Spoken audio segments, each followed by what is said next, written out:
ডিগবৈৰ আপাৰ দিহিং বনাঞ্চলত চোৰাং চিকাৰীৰ উপদ্ৰৱ প্ৰচুৰ বনজ সম্পদ আৰু বন্যপ্ৰাণী থকা বনাঞ্চলখনত চোৰাং চিকাৰীৰ মুক্ত বিচৰণ বনাঞ্চলখনৰ বিভিন্ন স্থানত সাংপাতি বাহৰ পাতিছে চোৰাং চিকাৰীয়ে ইমানৰ পিছতো কানখাৰ নাই বন বিভাগৰ চকুৰ সন্মুখতে চোৰাং চিকাৰীয়ে বাহৰ পাতিছে আপাৰ দিহিং বনাঞ্চলত আমাক এই সন্দৰ্ভত সবিস্তৰে আপোনাক জনাব সাংবাদিক বুবু গগৈ ডিগবৈত থকা আপাৰ দিহিং বনাঞ্চলৰ ডিগবৈ ঐতিহ্যপূৰ্ণ তৈলক্ষেত্ৰৰ বনাঞ্চলৰ মাজত এতিয়া বৰ্তমান চোৰাং চিকাৰীৰ দপদপনি চলিছে বিশেষকৈ ঐতিহ্যপূৰ্ণ যিখন তৈলক্ষেত্ৰ আছে তৈলক্ষেত্ৰৰ প্ৰচুৰ পৰিমাণে বনজ সম্পদ আৰু বন্যপ্ৰাণী ভৰি আছে কিন্তু দুৰ্ভাগ্যজনক কথা অতি সম্পত্তি প্ৰায় আজিকালি এই বনাঞ্চলখনত চলিব ধৰিছে চোৰাং চিকাৰীৰ যি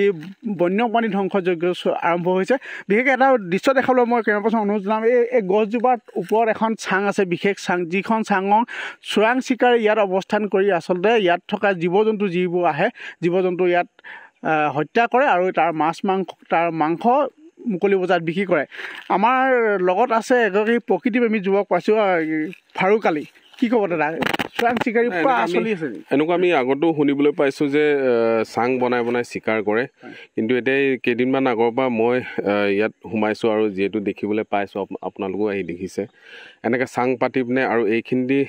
হেৰিত মানে কি আগতীয়াকৈ পুৰণা খাদ আছিলে যিহেতু ইয়াত পানী অলপ ষ্টক হৈ থাকে তো সেই পানীখিনি খাবলৈ আপোনাৰ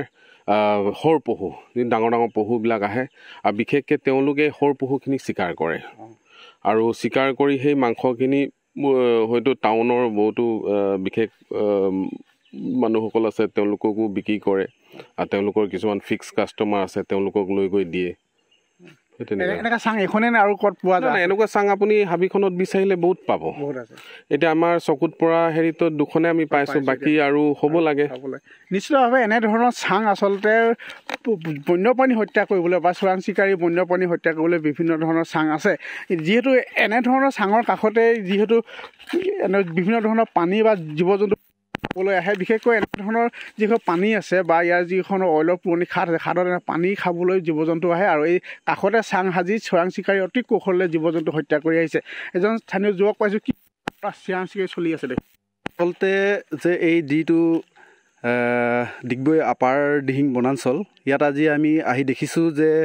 চোৰাং চিকাৰীয়ে পশুসমূহ অৰ্থাৎ বিশেষকৈ শৰ পহু নলগাহৰি এনেকুৱা ধৰণৰ পশুসমূহ তেওঁলোকে হত্যা কৰি আচলতে মুকলি বজাৰত তেওঁলোকে বিক্ৰী কৰি আছে আৰু আহি আমি চাংসমূহ দেখিছোঁ যে এনেকুৱা বহুকেইখন চাং যিজোপা গছৰ গুটি আচলতে পহুসকলে খাদ্য হিচাপে গ্ৰহণ কৰে বা নলগাহৰিসকলে খাদ্য হিচাপে গ্ৰহণ কৰে এই এনেকুৱা ধৰণৰ গছসমূহত তেওঁলোকে চাং পাতি বা য'ত পানী খাবলগীয়া পশুসকলে পানী খাবলগীয়া ঠাই থাকে তাত চাং পাতি তেওঁলোকে এই পশুসকলক হত্যা কৰি মুকলি বজাৰত বিক্ৰী কৰি